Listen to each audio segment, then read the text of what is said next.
wabarakatuh. Selamat pagi, salam sejahtera buat kita semua. Pagi ini kita akan membahas tentang perencanaan bagian dari perkuliahan kita dalam pengantar manajemen yang akan Pak sampaikan sesuai dengan rencana pembelajaran semester kita yang sudah kita susun sebelumnya. Atau rencana strategis. Dan itu nanti terkait dengan visi dan misi misalnya. Kemudian ada rencana taktis atau jangka menengah dan ada rencana operasional atau rencana jangka pendek. Pahami itu bahwa rencana operasional itu disebut jangka pendek, kemudian rencana taktis itu disebut jangka menengah, dan rencana strategis itu disebut jangka panjang. Ya.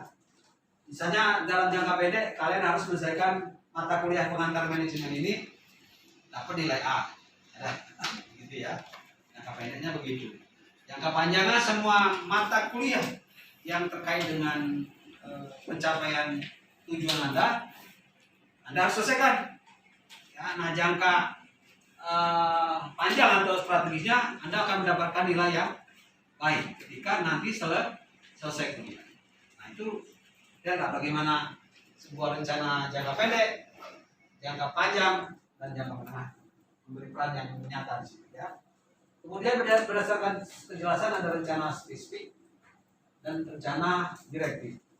Kemudian berdasarkan frekuensi penggunaan ada rencana sekali pakai, single use plan, dan rencana yang dipergunakan secara terus menerus atau standing plan. Ya.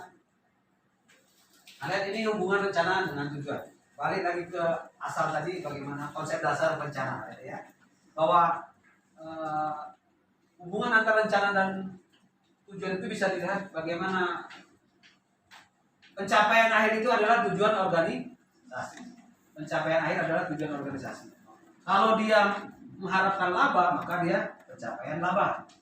Kalau berharap kinerjanya bagus, maka dia kinerja. Kalau kemudian mengharapkan bagaimana efektif dan efisien, maka itu tercapai.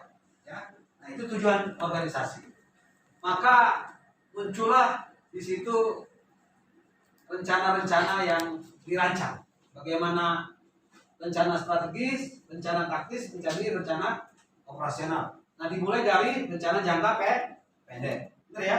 Rencana jangka pendek.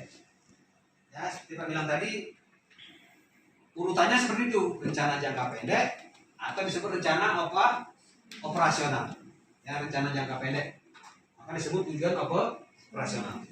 Kemudian meningkat menjadi rencana taktis atau jangka menengah.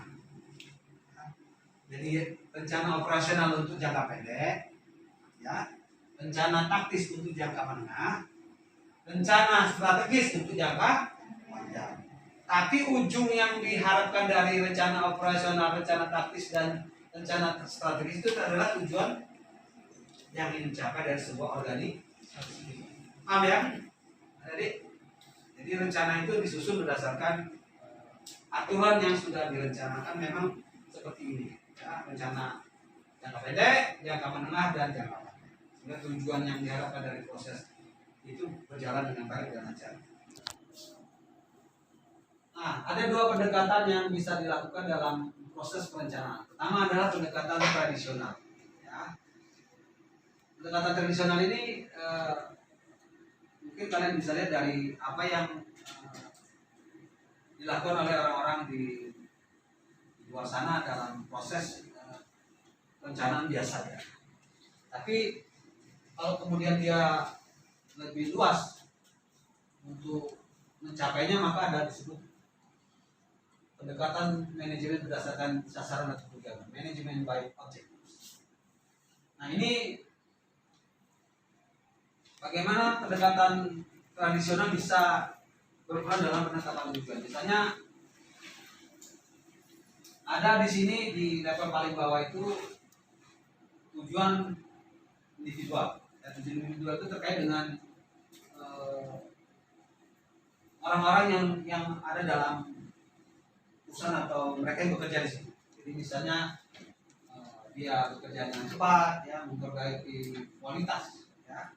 Kemudian di berikutnya setelah bekerja tujuan itu muncullah tujuan manajemen departemen. Ya. bagaimana keuntungan bisa meningkat dan caranya bagaimana. Kemudian ada tujuan manajemen divisi lebih tinggi.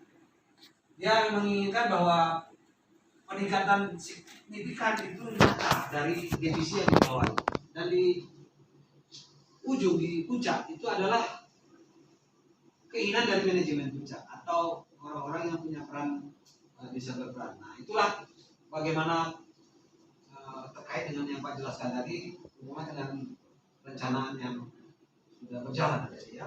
Ini menjadi dasar ketika kita bisa mencapai keinginan yang sudah diharapkan. Nah, itu sesi kita hari ini mungkin bisa berjalan dengan baik dan lancar. Mudah-mudahan ini menjadi hal-hal yang utama yang bisa kita lakukan. Itu saja yang mungkin bisa Pak sampaikan. Terima kasih atas perhatiannya. Wassalamualaikum warahmatullahi wabarakatuh.